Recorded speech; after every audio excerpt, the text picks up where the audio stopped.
because of the love will be. But from what I'm saying, Labour Party has lost it. So the crisis, I doubt if they're going to come out of this crisis. But then the matter now is at the Supreme Court. You probably one would say it's not yet it's not rule yet for Abure in the Labour Party, because I mean the Supreme Court's verdict is still being awaited.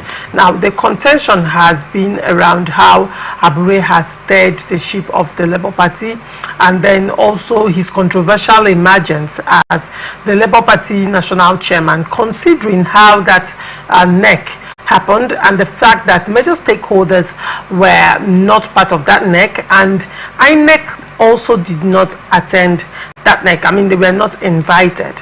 Initially, you recall that this NEC was scheduled at Abia State, and then Alex Oti advised Abure to actually step down because, one, his tenure has expired, and to step down and allow for a free for all, a fair playing ground for everybody, for NEC to hold and then ESCOs to be elected. Abure came out of that meeting, you know, boiling, and after that, the party constitution and also part of the requirements for NEC to happen is that INEC will be present. So no one would wonder, well, how did that emergence, how was it upheld in the first instance? Well, all that are before the Supreme Court to decide if the validity of that NEC and the election of Abure as the national chairman of the party, considering the fact that INEC was not present at the NEC meeting. But on all of that, Supreme Court can only lay a matter to rest. Those who are aggrieved have the option to remain in the party or to leave. Like I said earlier, Labour Party didn't call people to come and join them. Nigerians on their own, because they needed the change, because they saw Obi as the light and followed Obi to Labour Party. So nobody took them to Labour Party. Nobody will also force them to remain. If at the end of the day the Supreme Court says Abure, members of the party elected the people that won election, not forgetting that a lot of persons at the National Assembly has defected from Labour Party. So when somebody said they have stirred the party where there is peace in the party, how? I don't understand. When those who were elected under your platform has left the party, and you're celebrating what in Abuja, it does not add up. So for me, Labour Party has lost it. Even Obi, who is the only Labour Party governor, it seems to be doing more of, will I say, APC thing than Labour Party. The man has moved on. I won't be surprised to hear that he has left Labour Party to another party. Did Labour Party win local government election in Abia State? Well, that's to tell you that Labour Party, I started by telling you that Labour Party has lost it. This is a party Nigerian feel that the party will take them to the promised land. This is a party Nigerian on their own fought for. I told you in one of the shows that I was in Port Harcourt City local government. No, in Obiabo for election in the presidential election. I saw how people came out to say I want to. Nobody mobilized them. They mobilized, Nigerians mobilized themselves to say we want to vote for Where is Labour Party? So Abure is a politician, whether you like it or not. So they saw opportunity to manipulate Nigerians, and I'm sure that's why Labour Party is having crisis. Politicians came and hijacked the process and hijacked the structure, and that's why there is crisis now. So Labour Party has lost it. If the impact Labour Party made in the 2023 election, I doubt if they're going to make half of that in the next election. And Obi, who many Nigerians supported, has also moved on. If you he has not moved on yet. Yeah, Obi is making move to merge met with, I don't want to, because nothing is official now. That's what I wanted to ask. That's a conspiracy. I know you wanted to come. That's a conspiracy theory on your part, because has to be announced that. He has not, but from what we have read in the news and things we have seen, it's likely going to be that the PDP, there is a merger on the way. So until it's made official, but for me, Obi has left Labour Party. Okay, very well. Still on Labour Party and 50 million naira allegation. Labour Party says it is not aware of any bribe alleged to have been paid to the leadership of the opposition parties in Nigeria by the All Progressive Congress-led government, as alleged by former Vice President Atiku Abubakar. Recall that Atiku, while speaking at a national conference on strengthening democracy held in Abuja on Monday, accused the ruling APC of offering 50 million naira each to some persons to instigate crisis in the opposition parties.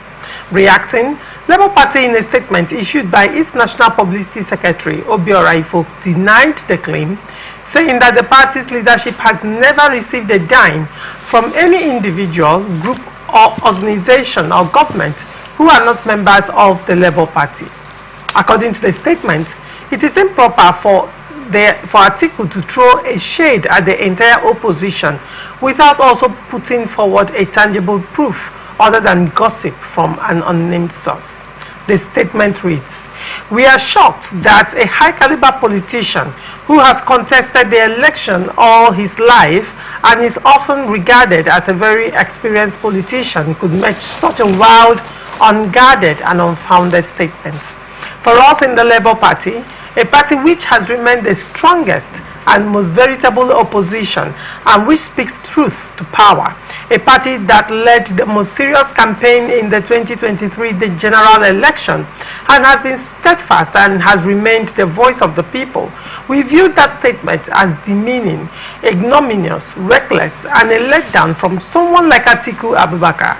We want to put it on record that the Labour Party has run a frugal administration from funds internally generated, having not received support from our elected representatives. And in spite of these challenges the party has faced in the recent past, the leadership of the party has remained solid and committed to the ideals of the party. The leadership has not received any salary from anybody. Salaries are not hidden, and it is not difficult to verify who are on the government payroll. It is a public document and it can be verified. We therefore advise Atiku to be circumspect and careful in generalizing certain allegations. We expect him to speak for himself and his party. Chris, what do you make of Atiku's allegation and Labour Party taking a bite out of it? Well, it's an allegation. What it means is that it could either be true or not correct. So, but it's not out of play in politics where those in power, you lobby, they call it lobby, you extend the hands of fellowship to the opposition. Try to, sometimes it's a way of buying one or two persons over to cause crisis in that party. It happened, I'm sure it's also part of what is affecting the PDP.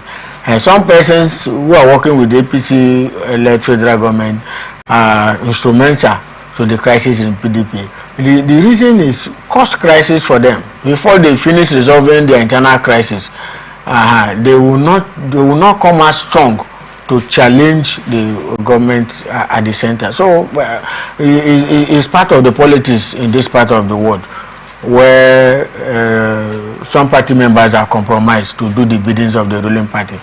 But so far, it is just a mere allegation. Atiku did not go further to prove, to say, oh, so person was the one who gave the money. If you can't prove it, why say it in the first instance?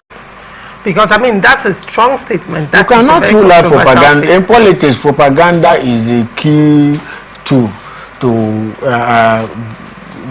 in politics to drive home your point. Sometimes politicians, some of the press statements you read are propaganda. People sit down to especially when they are out of the media for some time. They want to come back. They come back with this kind of stories. Maybe Atiku for some time now he has not. Nobody has read anything from him. Maybe he want to regain relevance in the media. So Atiku has actually been very vocal in critiquing the Tinubu-led administration at every turn, actually, and that is even the reason why. For some time now, nobody has read anything from. When last did he issue any statement? For a few days, probably for a few days, but Atiku has been vocal to a large extent in critiquing, and that also had. It's part of the reason why a lot of persons are saying for him to be this vocal in Tinubu's administration means that he still has, intention to still run for 2027.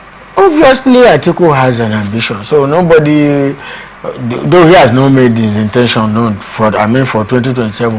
But you and I know that Atiku has intention. He wants to run for the president. And that's why he's consulting, that's why he's attacking the current president and all that. So some of these things may be they just mere allegations to demarcate the APC. So that's the way I look at it. But I'm not saying that it's not possible.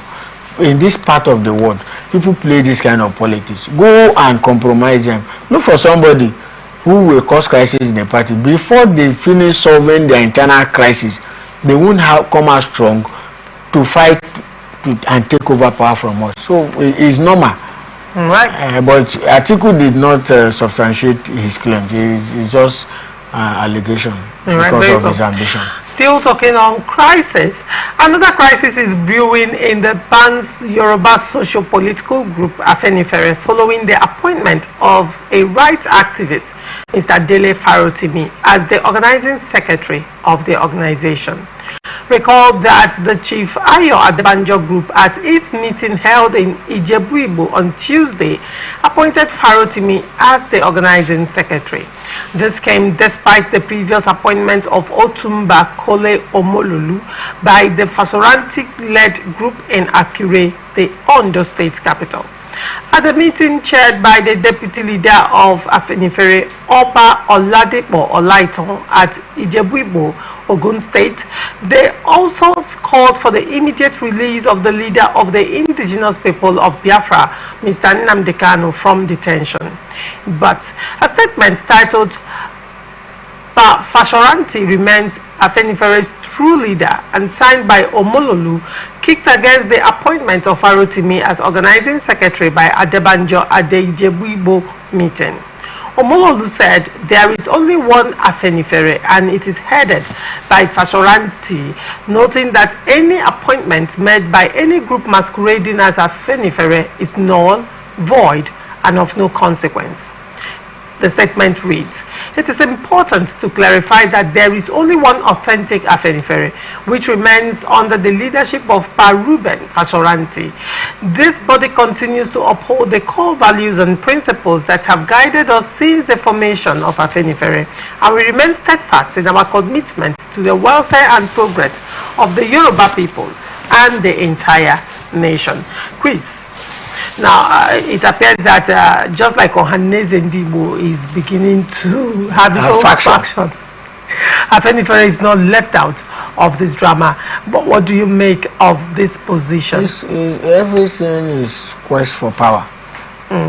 Everybody wants to be in charge. That's why you have faction everywhere. So it's a normal thing. But very interesting is the call for the release of Nnamdi Kanu by the Afenifere faction. I know that the matter is before the court, but we have seen federal government granting pardon and all that. So I think something has to be done, considering the insecurity in the southeast. So that before the 2027 election, let's see if there will be calm in the southeastern part of the country. The government can just work out a document to, once charges are withdrawn, I'm sure it is it's under the rights of the prosecution council, that's the federal government, prosecuting council, that's the federal government, to either withdraw charge or amend. They can decide to withdraw the charges against Nnamdi Kanu, and that will settle the whole matter. Let's give a second chance to see if his release will bring the expected peace in the southeast. How do you see the government doing this when the government is Finland? Nigeria only asks that he be extradited. So for me, I want to confine myself with the call by the FNFL for the release of Nnamdi Kanu. Let's give a second chance. Let's see if that's the way it is. If you sorry to say this, if you invite me for any function in any of the southeastern states, the first thing I consider is security, and in most cases I have declined attending any event there because the place is not secured, and you cannot rule out the Nnamdi Kanu and all that, and his influence in the southeast. So let's say the government has invested so much in security, but there are certain things that you don't need to spend money on to solve security issues. So one is this Nnamdi Kanu thing, the Yoruba angle and religion Nnamdi Kanu. Let's see if that will bring to an end the insecurity in the southeast. Now, the factionalization of Afenifere now, with calls being made by the Fashoranti group that this group now that is appointing Dele Farotimi as the organizing secretary is not the authentic Afenifere group. How do you see this affecting? Because I mean, Afenifere has always been an elite socio-political group of the Southwest. How do you see this playing out in the grand scheme of things in the Southwestern political ecosystem? The problem we have in this part of the world is people don't obey rules. If you go down to what is happening, you will see that some persons want to jump the gun.